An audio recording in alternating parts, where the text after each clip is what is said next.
reads through the questions, and it seems like a pretty good mix. I'm Melissa, the Country Sustainability Manager.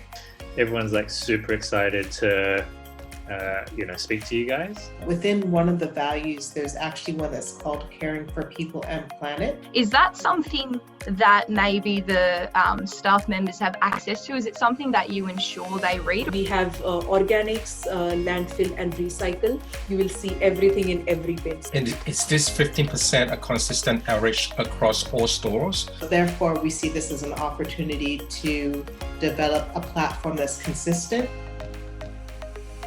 Like you said, it might be more foundational. It could be an educational issue.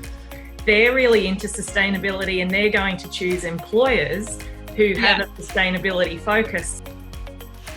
Mainly did this to sort of highlight their pain points along the way. A lot of on-campus students actually have furnished properties.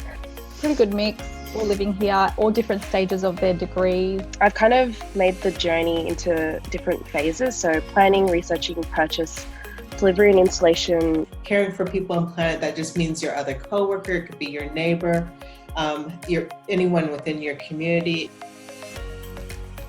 Have your brains already started sort of ticking about, what about this and what about that? Or like a game rather than scan to dispose of a particular item. My idea kind of revolves around this whole awareness piece. I didn't want it sliding from the right and I wanted to slide from the left. All those different pieces connect. Having something like this is kind of useful.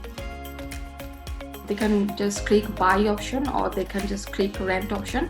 The prototype that I've created, I'll just quickly run you through. There's two options. Thank you for walking us through the process and the feedback. Browse by furniture. You can also scroll down a little bit to look at the different items. I think definitely that is something to share with the marketing team.